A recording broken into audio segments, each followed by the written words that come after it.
Allison. Good to see you. Hey, good to see you too. Madam Chair Org. Here. Vice Chair Nolan. Here. Secretary Treasurer Palguda.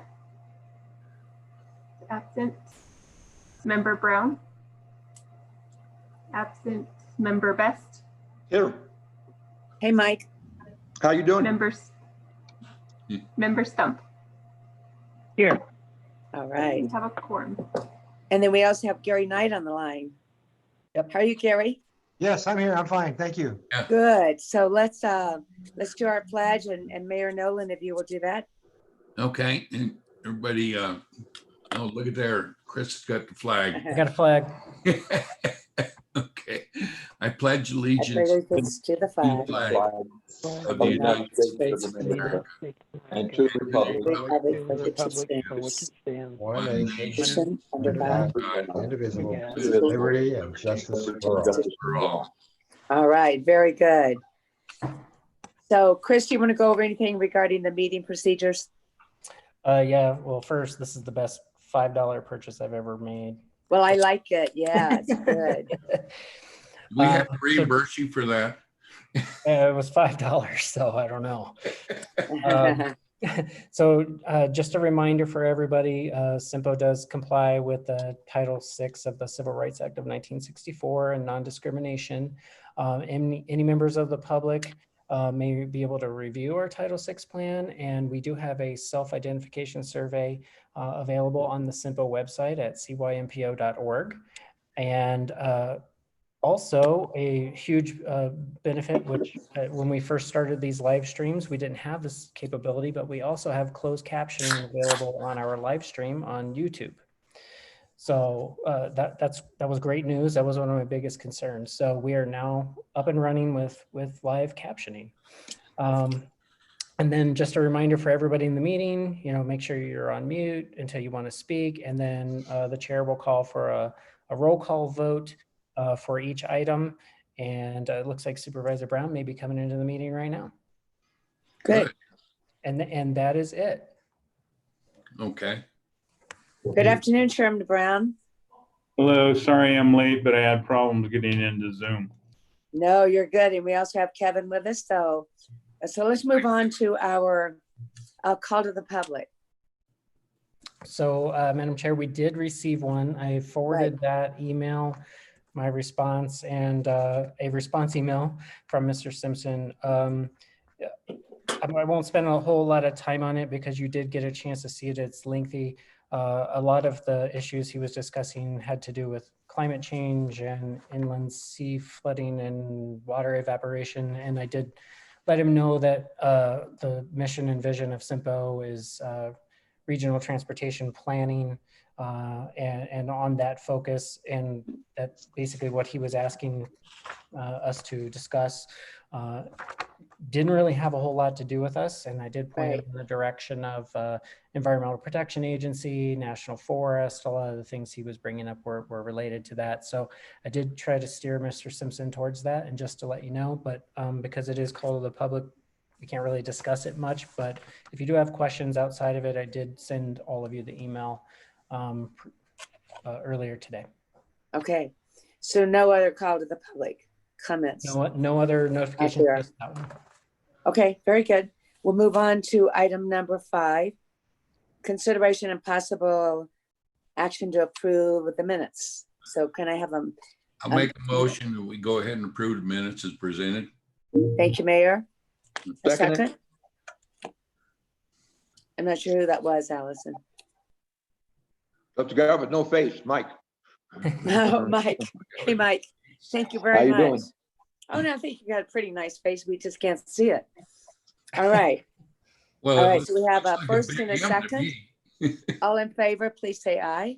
Aye. Aye. Aye. Do we need a roll call vote for that, Allison? Yes, please. I can call Okay. that for you. Thank you. Madam Chair Org. Yes. David? Vice Chair Nolan. Yes. Member Brown. Yes. Member Best. Yes. Member Stump. Yes. Okay. We have 5 in favor. Very good, thank you. Moving on to item number 6. This is probably the most important one that we're going to be talking about today. Not they all aren't, but review and discussion of to approve an advertisement for an RFP for regional adaptive signal control. So I'm going to let you take that over, Chris, and let's see. I know there was a lot of discussion at the TAC on this. Yeah, and once again, I know the last meeting we talked about sending a letter of appreciation to the TAC for all their hard work. Right. And I have to say that they did it again for this meeting. Good. Lengthy discussion, really good. We walked through this in a lot of detail. So just once again, you guys have a phenomenal technical advisory committee helping you out on these decisions. So with that, we did incorporate any of the changes that were recommended through that discussion. We would, with your approval, plan to advertise this tomorrow, just unless there's any other last minute notifications. And in general, what this project is going to do is look at an evaluation, assessment of need, benefit of adaptive signal technology or other improvements that may be, could help with State Route 69, Willow Creek Road and Glassford Hill Road as far as functionality, efficiency, safety, and all of those things, including some, a project webpage for the public so that they can stay in touch, getting into very technical information about detection and traffic counts and projections. And I'm just kind of scrolling through here, but more importantly here, this task 4 would give us a cost estimate of what that would take for each of these roadways for implementation of hopefully a system that would make our traffic signals more efficient. And if you remember back to our 2045 plan, the public involvement, we had a significant amount of the thousands of comments that we got talking about State Route 69, talking about traffic lights, talking about being able to drive a corridor and not have to stop at all the red lights. And that's what the intent of this project is for. And that's just a brief overview, but I think between the TAC and CYMPO staff, we feel we have a really solid scope. Picture up there? So with that, I'll try to answer any questions. Otherwise, I would ask for the board to consider approving advertisement of this RFP. So do we have any questions to Chris? No. I thought they did a really good job personally. Yeah, it looks good. This would be so exciting, won't it? So what's the timeline, Chris? So in general, we would have about a month's worth of advertisement. Okay, And once we receive the proposals, the TAC will review those. Depending upon attorney review, we could potentially have a professional services agreement for your approval in October. Okay. Not positive that will happen. We've had lengthy attorney reviews over our last several ones, so I'm trying to be a little more pessimistic than optimistic on timing. So we would hope, if it worked out for October, that we could have a notice to proceed sometime in November. Worst case scenario, we might want to decide, and we can tackle this in our future meetings here once we see how the schedule's going. Worst case scenario, we'd have a notice to proceed in January. Okay, very good. So if Okay. there's no discussion, can I have a motion? I'll make a motion to approve item number 6. Uh-oh, someone just chimed in. Okay. But yeah, I'll make a motion to approve item number 6 in the assessment needs and benefits implementation plan. Okay. All right, very good. Do we have a second? I'll Second. second it. Very good, thank you. So we have a first and a second, and we'll do a roll call vote. Thank you, Allison. Madam Chair Orr, Yes. Vice Chair Nolan, Yes. Member Brown, Yes. Member Best, Yes, Member Stump? Yes. We have 5 in favor. It passes. Very good. Thank you, Allison. So moving on to number 7, I'm sorry. Review, discussion, and action to approve amending the FY 2020-2024 MTIP program. So let's go to item 7. Chris, go ahead. Right, so this is well, I'm having issues, I'm not sure which one's on the screen, so I'll just talk about it. Okay. I know it feels like we keep doing MTIP amendments, but this one is transit only related, and it has to do with FTA. There you go, thank you, Daniel. Yeah, FTA Section 5310 and Section 5311 rural transportation providers. We did finally get the final notification from ADOT Transit staff that these are the numbers. So this amendment just reflects the award numbers for the upcoming fiscal year for all of the 5310, which, just so you know, that would include like People Who Care or New Horizons and agencies like that. But this also does include the final award for Yavapai Regional Transit. So approval of this amendment would enable these folks to be able to receive their award. so any questions to Chris about the MTIP? I'll make a motion to go ahead and approve the Metropolitan Planning Organization 2024 MTIP. So we have a motion from Mayor Nolan. How about a second? I'll second it.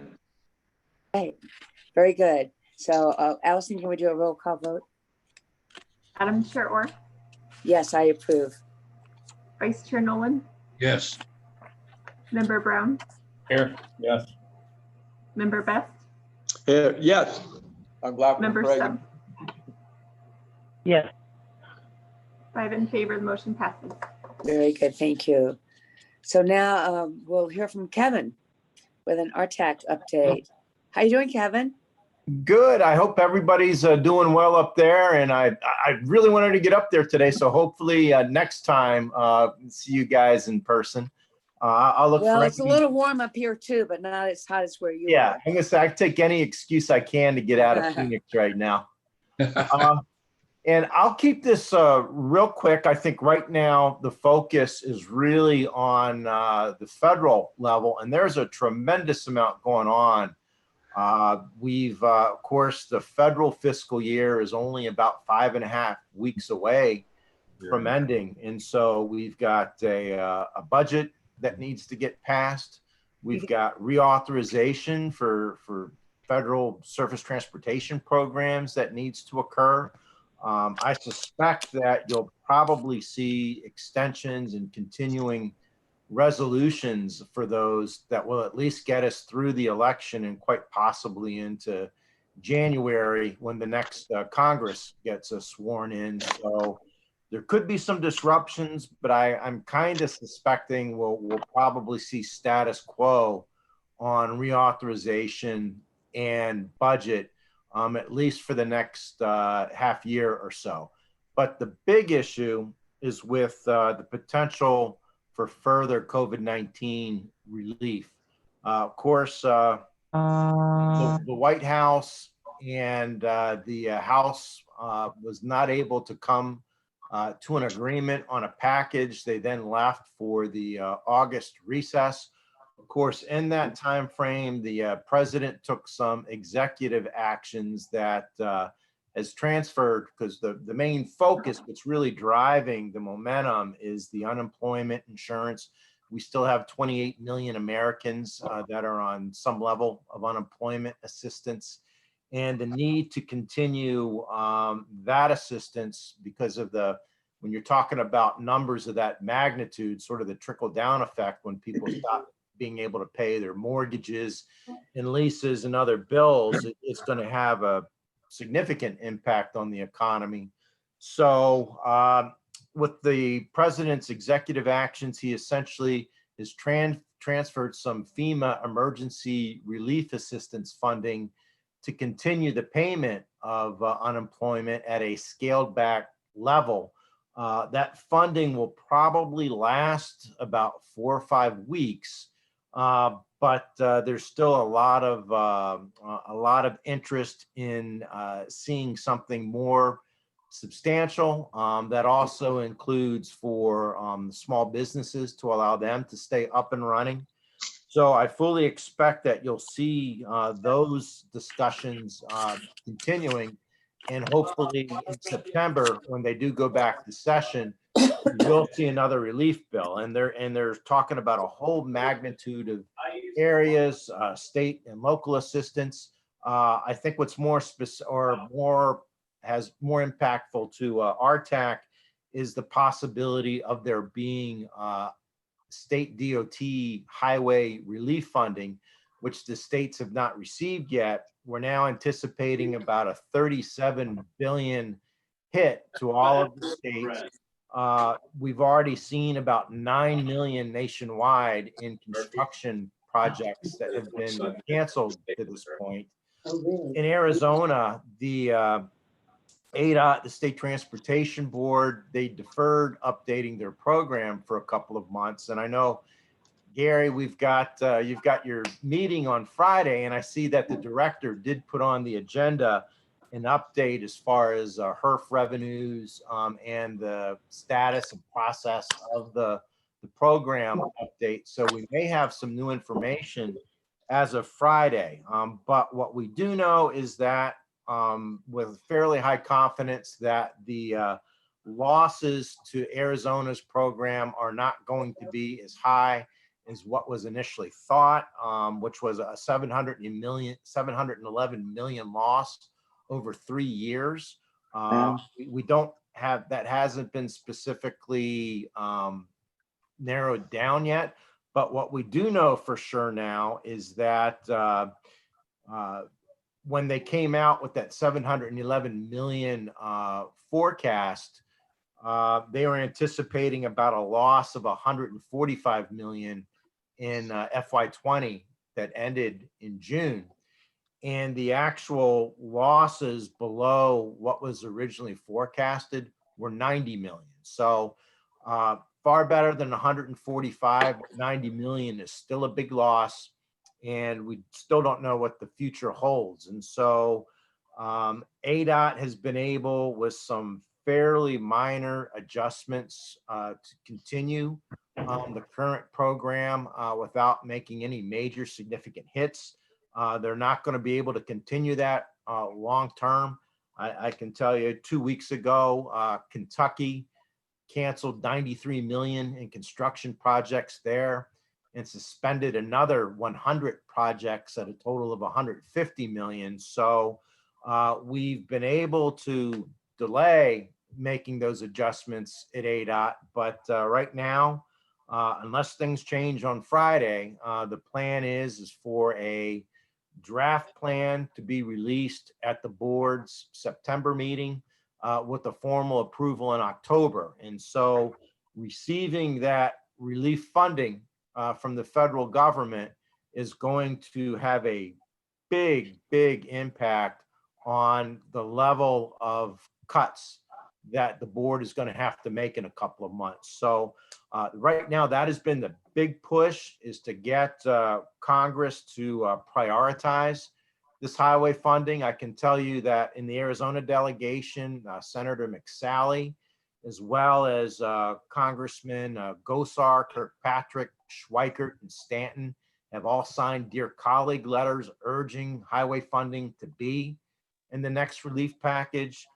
None of the delegation has come out opposed, but it's really just a matter of them prioritizing it enough to get it in that next package. And so over this August recess, if you have the opportunity to talk with the delegation members, please express the importance for including highway relief funding in that next package. So with that, happy to answer any questions.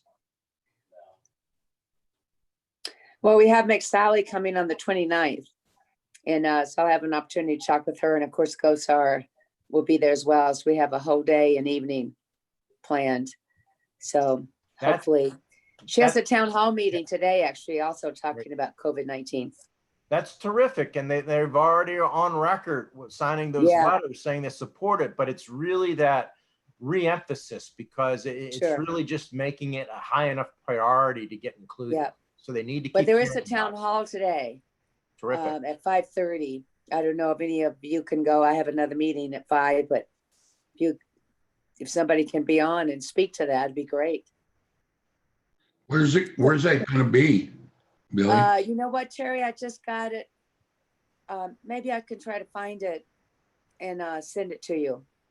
Okay, Do you have it, Chris? Did you see? I do not, but if you just want to send it to me and or Okay. Allison, copy both of us, and then we can All forward. right. to the So whole- I will try to do that. It's before I go to my next meeting. Absolutely. it's gonna be an in-person meeting. It's not gonna be a Zoom meeting, is that correct? No, it's a town hall phone, I'm sure. Oh, phone. It'll be a phone meeting, but she does take comments. You just get in the queue and you can respond. Yeah. So good, Kevin. So Gary, you have anything you'd like to add to that? I did receive this afternoon or today, the PowerPoint, Christine's PowerPoint, that has the financial report that the board will will receive on Friday. I don't know if I can share this screen. If not, I'll just read out what she sent. I think you can share the screen, Gary. Okay, let me see if I can do that.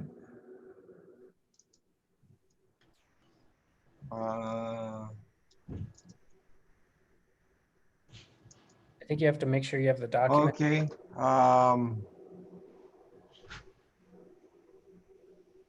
If you have the document open first, I've and got the document open. yeah, then hit share screen. You should be able to. Can you select. see it? Yeah, Yeah, we got it. Okay, that's the HERF. That's the revenue report for HERF. It actually looks like most of the categories, of course, FY 2021 is in blue. And as anticipated, the gas tax is of course down, but most of the rest of them are all up or at least holding their own, with the exception of other. You can see that overall we're doing better in a lot of those categories than anticipated. Let me see if I've got one other. Is that second one there, Gary? Vehicle license tax. Let's see. There's one. There.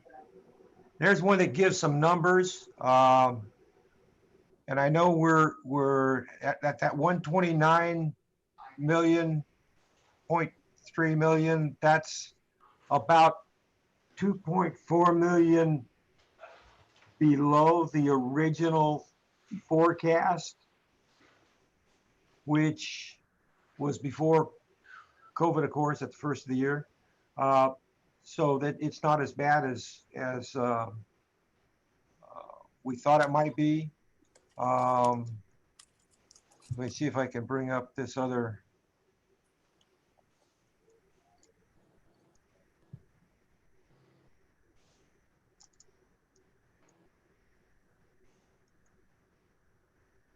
Okay, is this one showing up on the screen? A little small, but if you could make it full. Well, let me see if I can make it bigger. There we go. That's good. Yeah, that's good. So you can see here, you've got, it's only down about 1.8% at the end of July. Of course, all these numbers, all this report that we're getting now is, we're in August, but this is as of July. So they don't list an estimate or a change. Those numbers are not there yet. But as I said, it's only down about 1.8%, which is not nearly as bad as we thought. We don't have as much money as we needed. We don't have as much money as we wanted. We probably will not probably, we will definitely have to look at making some cuts, but I don't think they'll be as drastic as we thought they might be in the beginning of this COVID thing. It's really a good thing that the board and that ADOT was able to extend the approving the 5-year plan to October, because it looks like we're going to have some much better numbers to work with than we thought we were. Good. And Gary, that looks substantially better than obviously what we had thought before. But just one point of caution: we're comparing actuals to actuals there from 20 to 21, so that doesn't capture the lost forecasted growth. And so there's going to be some hits, but yeah, Yes. it's looking more and more as if we're not nearly in as bad a shape as we thought we were going to be in back in May. You're absolutely right, Kevin, and you're getting a firsthand look at this. They just sent this out to the board. Of course, at our direction, we never used to see this until the day of the meeting, and through some the board member and myself, I was one of the chief advocates that said, look, we would like these reports so we can look at them before Sure. Friday. Study 'em. And so we got them today, and you're getting to look at them for the first time, a preview. This is what the board has all gotten today. This is what Christine will present to us on Friday. So Chris, you'll be in that meeting, I assume. Yeah, I'll be calling into that. He Okay. always is. I know. Good thing. I know, well, it's been weird because I haven't been there in person. I usually get up So and speak all the time. So Where is the meeting, Gary? It'll be held at ADOT headquarters in Phoenix. Okay. That's where we've been holding since we Yeah, the Zoom moved meetings, right. primarily. Yeah, since we moved primarily to the WebEx format. I don't think we've had an out of town meeting since March. Yeah. I think February was probably the last one, maybe March. But anyway, all the meetings since then, even if the board members elect to attend the meeting, it will be at ADOT headquarters in Phoenix. There are no out of town, no travel, no out of town meetings being held. So it'll be in Phoenix, and it'll also be on the WebEx, so that and they do it very well. They've gotten this down pretty pat. So Good. if you do want to speak at call to the audience, submit that request, and when you join, you'll be muted. But when it's time for you to speak, they will unmute you. You will speak. There won't be any background noise unless it's on your end. I mean, there won't be any interruptions or anything. You'll get to speak. Everybody will be able to hear you, and then you'll be muted back when it's somebody else's turn. Okay. Good. I have a question. What are we going to be speaking about if we go? Well, it's called to the audience, so I mean, we can beg for money all we want. We can beg. We've done that for a number of years, so we're pretty used to begging. yeah. So, nothing's come through one way or another. Certainly nobody's going to cut any money loose with the COVID still going on until somebody has an idea of where we're headed. So it seems like Call to the audience has been. My opinion is a waste of my time. Well, I can tell you that the number of people speaking that call the audience has been greatly diminished, exactly due to, I'm sure, what you're speaking of, Right. Supervisor Brown. Well, I just have a hard time, we can come onto these Zoom or team meetings all the time. It doesn't have the impact. I mean, we all know what the problem is, and the problem's out there and it's not going away. There's nothing the governor's going to do. And certainly the federal government, they can't even decide what day of the week it is. So, it's just, right now, Are you right? Russian roulette. wait until somebody makes a decision that you can react upon. Well, and I guess if Mr. Bridges is listening and you see something, Chris, you feel you need to do, you can do, right? Yeah, and I can do this on behalf of the board. You know, Sure. you don't need to be there, but I would speak on behalf. And I did this previously several months ago. I haven't submitted anything, but now that the board's getting close to reevaluating and adopting the 5-year plan with a, you know, I guess a public hearing in September, Gary, am I correct? And then October potential approval, that I would speak on behalf of keeping the State Route 69 widening project in there, as well as I-17. And that would be the hope and the pressure of, hey, we've worked on this for a long time. These are needs. You have local contribution on 69 from the county and the city, and moving that forward for design. And it would be a shame to see that project fall out. Yeah. When it's so close. So with all due respect, we've been waiting now for over 1.5 years for a transportation bill that we thought was going to be coming through the Congress. And so far it hasn't happened. Yeah. So therefore those billions and trillions of dollars we thought that were going to be spent in this direction have not been allocated in any way, shape, or form. And I don't see in the Congress that they're even discussing that kind of stuff. Not that the president doesn't want to, it's just that the other two parties don't seem to be able to discuss anything and get along and move forward. One party wants to spend too much money, the other one doesn't want to spend enough. So where are we at, you know? Right. I don't think you're going to see anything until there's some stability with COVID. So you guys, I'm sorry, I have to go to another meeting, and I'm going to ask Vice Mayor or ask Vice Chair Mayor Nolan to take over. Okay. One thing before Right. you leave, Billy. Yes. I'm sorry, this is kind of out of order a little bit, but I just want to remind everybody that one of the priorities we have is the northbound 89 out of Chino Valley. And we just racked up our 5th person killed at Little Ranch. Wow. I'm Very sorry to hear that. Yep. This is becoming worse than any other location in the county, And including. there's a lot of traffic on that road. Yeah. Yes. Sorry to hear that. People in a hurry. We can chalk up another one, Alvin. Yeah. Okay, Mayor Nolan, you've got the chair. Okay. All right. Thank you. Kevin, are you? Supervisor Brown, I just wanted to jump in real quick. I did ask our safety people to see if there was a way that we could advance that project, but I don't know if we can, but I asked.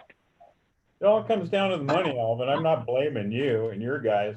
You know, you've done safety improvements out there before, but every time they put off, that's the worst spot in the whole damn road, other than where the post office used to be.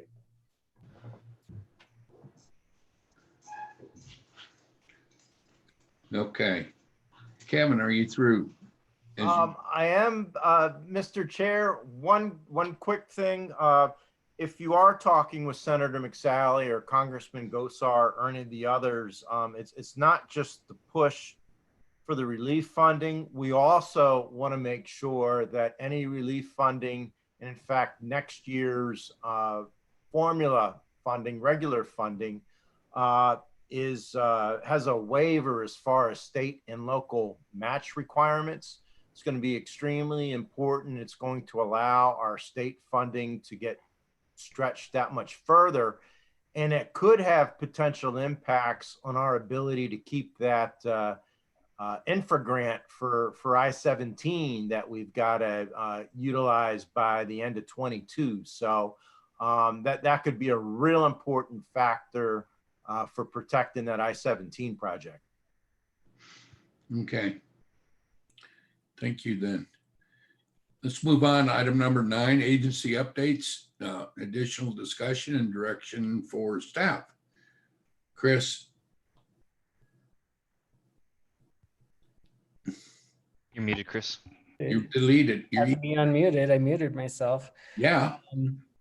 I don't have any other updates at this time, but I just want to say again, how grateful all the hard work the TAC did on that RFP. That was highly complicated. It's probably above a lot of our heads, but I think it's a project that will definitely benefit the area, and we're excited to move that forward. So thank you to the board for supporting that, and we look forward to a successful project. Okay, Chris, send me a notice when that next TAC meeting is, and maybe I can zoom in on it. Yeah, will do. I appreciate that. So, Hey, Chris, may I pipe in a little bit? Yeah. I'm sorry. Good afternoon, everybody. I'd like to just point out that I know Chris has spoken to a lot of interested consulting parties already that have an interest in putting in a proposal for that adaptive signal program. And I think ADOT has spoken to them, city in the town of Prescott Valley, city of Prescott have spoken to them, the county has. So a lot of conversation, a lot of interest. So I think at the very least, we'll have some good conversation and some probably a good stack of proposals to view on that once it comes around. So I appreciate the kudos for the TAC. I can assure you, just as Chris has, that all the members of the TAC have really put in the effort to make sure this request for proposals is as fine-tuned as possible. So. And you and the TAC have moved forward on this, and I've got a question about it. These three intersections all being in my district, all three locations, are we going to do this before they finish the project out there on Deepwell, or not out at Deepwell? Because they're changing that intersection and turn portion in there. Won't that have an effect on the traffic flow? Are you talking about the north end of Willow Creek? That's it, Willow Creek, I'm sorry. I think Ian was on here for a little bit. He must have dropped off, but that's a city project. I think that is progressing well, and I do believe it's his intent to get that wrapped up fairly soon, within the next month or two, is my understanding. Well, all three of these lights are located in the city, correct? So are you talking about the request for proposals? Right. So the RFP is actually for segments of roadway. It is for State Route 69 between Fane Road and 89 all the way into town here in Prescott. It is for the full length of Glassford Hill Road, and it is for the full length of Willow Creek Road, as well as Miller Valley and Grove down to Gurley. So there's actually 52 traffic signals that will be included in this assessment as far as the RFP goes. And those included on Willow Creek Road will be also, as part of that project. And it's really just, as Chris has touched on, an assessment of the existing signals with regards to what technology is currently present, and then also what may be needed to bring them up to a standard that would allow for adaptive technology that may result in improved capacity at these signals. What's the guesstimate on the cost? So current estimate for this study is around 250K, if I recall, Chris. Correct. Yeah, 240. And then depending upon the assessment of each of the intersections, probably maximum you would look at would be a $60,000 improvement at an intersection to bring it up to a full adaptive. But that doesn't necessarily mean every intersection needs that improvement. It might just be a signal timing improvement, which would just be change it in the cabinet. And then along that Willow Creek corridor, working with Ian, there are a couple of new intersections that are anticipated to be signalized that are also included in this. So hopefully we have a coordinated approach for all of these corridors from one end to the other, which are our three major corridors, to be able to make them as efficient as possible. So we'll definitely keep the board involved. The TAC will be heavily involved in this. But if you add 52 signals times 60,000 each, $3 million, there you go. But I don't think that's going to be the case. A lot of the signals on 69 are already have significant amount of technology upgrade inside of them. So you might be looking at a much lower level in the, the 2 to 3, 4, 5,000 range to bring those up instead of 50 or 60,000. It just depends on the location. So ultimately, it's a pretty the cheap freight on this. improvement. Is this all coming from CYMPO? No, this is coming from Dan Cherry. That's what I was afraid you were gonna say. Okay, so He That just got is a handed his reminder. checkbook today. The planning dollars are coming from CYMPO for sure. And then the board could consider in the future, we do have STBG dollars that we could program in the future to assist on the regional corridors. But really it's just trying to identify what the need and cost could be and could be up to each individual. I know Ian's not on, but the city of Prescott has already been looking at setting aside some money to potentially do this on Willow Creek on their own. So this might be a shared load. the hope is that this will identify where we can, really get a good bang for our dollar in regards to specific spot improvements that will have great benefit for capacity. I mean, that ultimately, the hope is we have an opportunity to address our capacity issues with some signal timing changes in technology and maybe kick the can a little farther down so that we're not having to do the additional lanes that then cost tens of millions of dollars as opposed to a few $1 million on the whole thing. It was identified in our regional transportation plan as a good opportunity where there can be a large amount of benefit for a smaller cost, relatively speaking. Yeah, and this project, once it's ultimately delivered for whatever, a couple of $1 million total with implementation, we're going to bust out 4 of our top 5 highest priority projects as identified in the 2045 plan. And I think that's pretty impressive. I agree. Okay. Good. Ready to butt in. Thanks, Dan. Love the tie. Thanks. So, all right. Thank you, Mr. Cherry. Of Chris. course. Hey, anything else? Anybody else have anything, direction for staff for next meeting or something? If not, I guess next item is to adjourn, and the meeting is adjourned. And I want to thank everybody for coming. The next hot item will be listening to what's happening at ADOT and listening to Kevin tell us all of these dreams of big money. Well, let's hope that money gets here to Arizona.